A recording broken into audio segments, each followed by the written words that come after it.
Few flowers bring as much color and drama to the garden as Dianthus. If you want a classic cottage garden feel, or if you just want a modern feel, but a beautiful plant to add into your garden that once established won't take a lot of work from you, then consider adding Dianthus to your garden. Let's talk about Dianthus and how you can use them in your garden.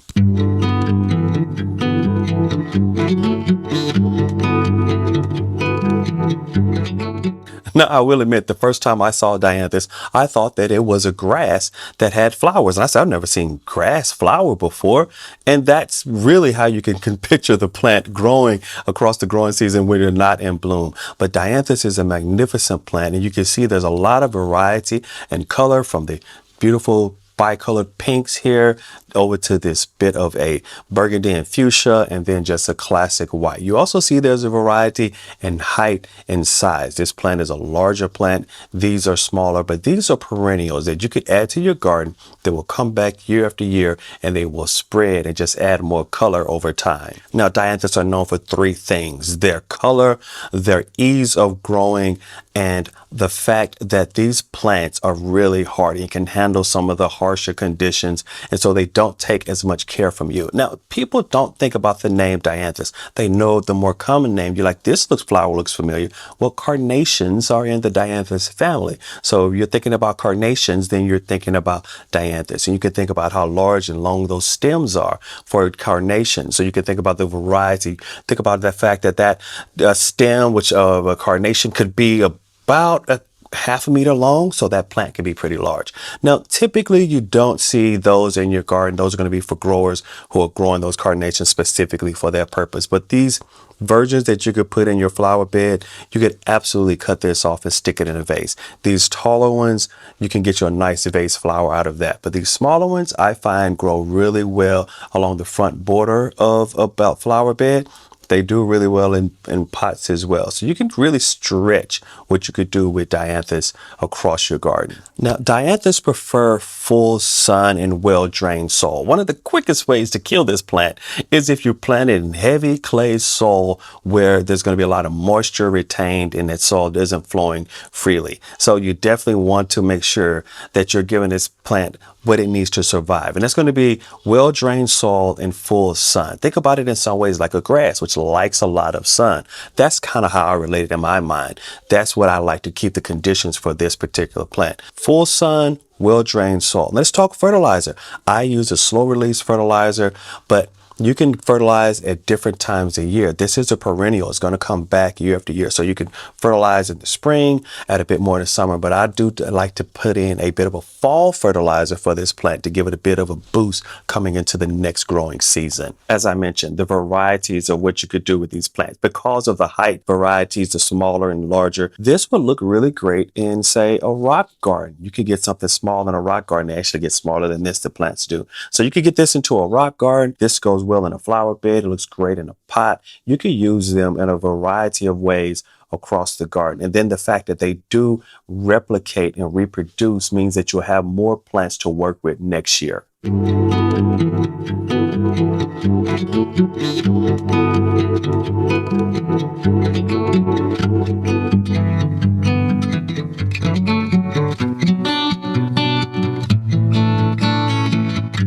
Now, these plants can take a little bit of being close together. Think about these smaller plants. You're going to plant these 6 inches to a foot apart.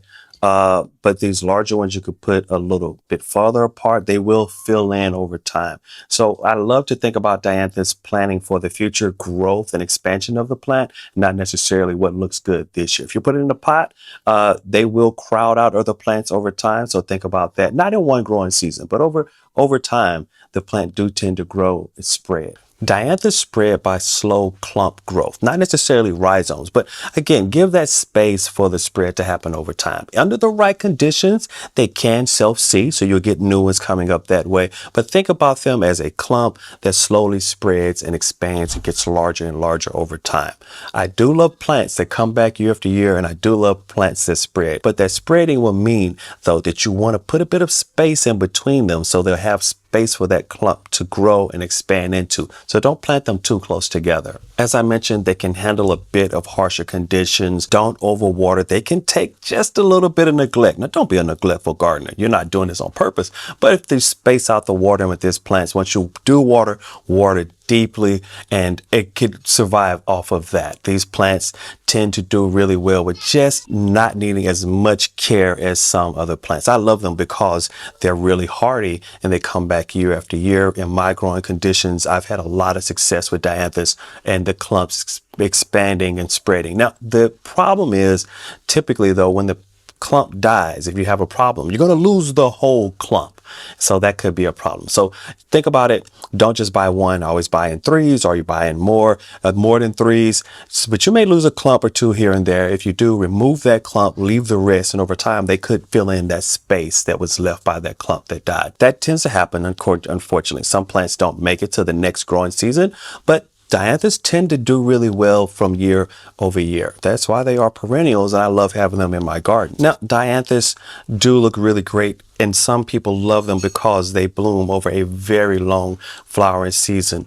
They can also benefit from deadheading. If you want to reduce that potential for that ugly look of the deadhead, if you want to take those off, you're also giving up that opportunity that you could have some self-seeding going on. But you can deadhead them. That will encourage a little bit of new blooms to come up across that growing year. They also have a bit of a fragrance, not overwhelming, but on those warm summer nights, you can get a bit of fragrance from them. I don't too much notice it because I have plants like roses that are much more fragrant, but there's a bit of fragrance here. So you can enjoy that with your Dianthus. Dianthus attract a lot of pollinators. Look at that bloom. If you were a bee, you would enjoy these blooms. So you're going to get a lot of pollinators, and you'll see that across your garden. So if you want pollinators, or you like what that gives you from a wildlife perspective, or a wildflower blooming type garden, a rock garden, you'll get pollinators from this plant, and it definitely helps those pollinators and bees to thrive by having a plant that blooms across a very long or wide blooming and flowering season.